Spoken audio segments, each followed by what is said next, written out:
সর্বপ্রথম আমি আল্লাহ সুবহানাহু ওয়া তাআলার কাছে কৃতজ্ঞতা জ্ঞাপন করছি। সাথে সাথে বাংলাদেশ জামায়াতে ইসলামীর প্রতি কৃতজ্ঞতা জানাচ্ছি শহীদ পরিবার ও জুলাই যোদ্ধাদের প্রতিনিধিত্ব করার জন্য একজন শহীদের মাকে মনোনীত করে সংসদে কথা বলার সুযোগ করে দেওয়ার জন্য।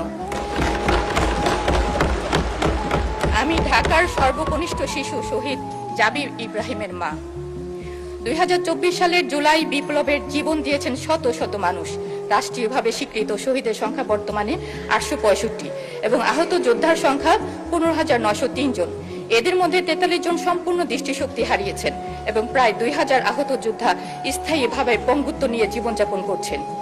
মাননীয় স্পিকার, আমি নিজেও একজন শহীদ সন্তানের মা।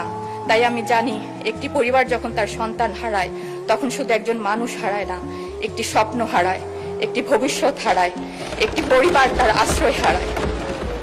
তাই মাননীয় মন্ত্রীর কাছে আবেদন, জুলাই বিপ্লবের প্রায় 1400 শহীদের হত্যার বিচার খুবই ধীর গতিতে চলছে। বিচারকে ত্বরান্বিত করা হোক।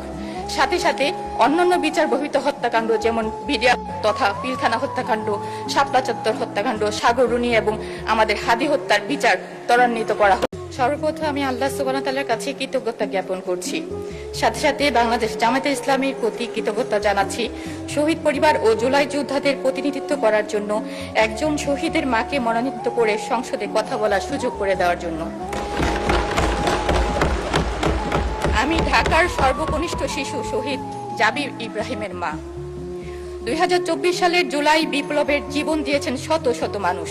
রাষ্ট্রীয়ভাবে স্বীকৃত শহীদের সংখ্যা বর্তমানে 865 এবং আহত যোদ্ধার সংখ্যা 15,903 জন। এদের মধ্যে 43 জন সম্পূর্ণ দৃষ্টিশক্তি হারিয়েছেন এবং প্রায় 2000 আহত যোদ্ধা স্থায়ীভাবে পঙ্গুত্ব নিয়ে জীবনযাপন করছেন। মাননীয় স্পিকার, আমি নিজেও একজন শহীদ সন্তানের মা। তাই আমি জানি একটি পরিবার যখন তার সন্তান হারায় তখন শুধু একজন মানুষ হারায় না, একটি স্বপ্ন হারায়, একটি ভবিষ্যৎ হারায়, একটি পরিবার তার আশ্রয় হারায়। তাই মাননীয় মন্ত্রীর কাছে আবেদন, জুলাই বিপ্লবের প্রায় 1400 শহীদের হত্যার বিচার খুবই ধীর গতিতে চলছে। বিচারকে ত্বরান্বিত করা হোক। সাথে সাথে অন্যান্য বিচার বহির্ভূত হত্যাকাণ্ড যেমন বিডিআর তথা পিলখানা হত্যাকাণ্ড, শাপলা চত্বর হত্যাকাণ্ড, সাগররুনি এবং আমাদের হাদি হত্যার বিচার ত্বরান্বিত করা হোক।